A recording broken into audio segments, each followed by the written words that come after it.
കാണാൻ കഴിയാത്ത ഒരു മനപ്രയാസം, അത് താങ്ങാൻ കഴിയുന്നില്ല പലപ്പോഴും ഒരു മനുഷ്യനായതുകൊണ്ട്. രണ്ടാമത്തത് ഈ ജയിലിലെ 6 മണി കഴിഞ്ഞുള്ള ഏകാന്തത. 6 മണിക്ക് പ്രിസണേഴ്സിനെ മുഴുവൻ പൂട്ടും.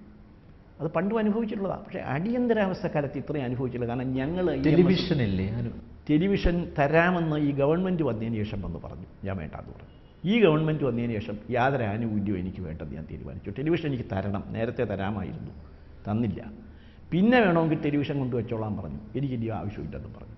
കാരണം ഗവൺമെൻറ്റിൻ്റെ മാറ്റത്തിനനുസരിച്ച് സൗകര്യങ്ങൾ അവിടെ വർദ്ധിപ്പിക്കുന്ന രീതിയോട് എനിക്ക് അഭിപ്രായത്തിലാണ്. അവിടെ കിടക്കുന്ന തടവുകാർക്ക് ഏത് ഗവൺമെൻറ് ഭരിച്ചാലും അവർക്ക് നീതിയും ന്യായവും കിട്ടണം. അല്ലാതെ എനിക്ക് ഗവൺമെൻറ് മാറിക്കഴിഞ്ഞപ്പോൾ ഇയാൾ ഇനി വേണമെങ്കിൽ ടെലിവിഷൻ കൊണ്ടുവച്ചോ എന്ന് എൻ്റെ മുറി വന്ന് പറഞ്ഞു ഉദ്യോഗസ്ഥന്മാർ. എനിക്ക് ടെലിവിഷൻ വേണ്ടാന്ന് ഞാൻ പറഞ്ഞു. ഇതുവരെയുള്ള സൗകര്യമൊക്കെ മതി, അതിൽ കൂടുതൽ സൗകര്യമൊന്നും എനിക്ക് വേണ്ട. അപ്പോൾ ഈ ഏകാന്തതയാണ് എൻ്റെ ഏറ്റവും വലിയ. അപ്പം ഞാൻ വല്ലതും എഴുതുകയോ വായിക്കുകയൊക്കെ ചെയ്യും. വായിക്കാൻ്റെ നല്ല ബൾബ് പോലും ഇല്ല, കോട്ടയിലേക്ക് കിടക്കുന്നില്ല. പിന്നെ തട്ടിമുട്ടിയൊക്കെ വായിക്കും, എഴുതും. ചിലപ്പോൾ രാവിലെ എണീറ്റാൽ ഒരു 11 മണിക്ക് പുറത്തിറങ്ങി വരും. അതിന് മുമ്പുള്ള 1/2 മണിക്കൂറോ 1 മണിക്കൂറോ ഞാൻ എഴുതും.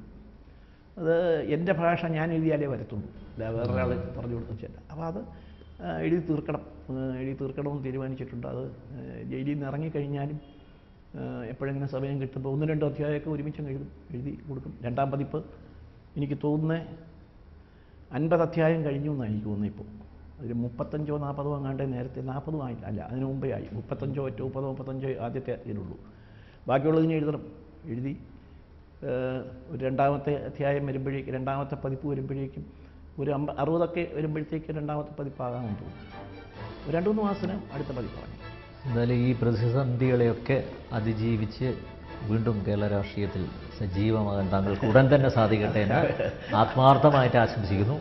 വളരെയധികം നന്ദി വർത്തമാനം.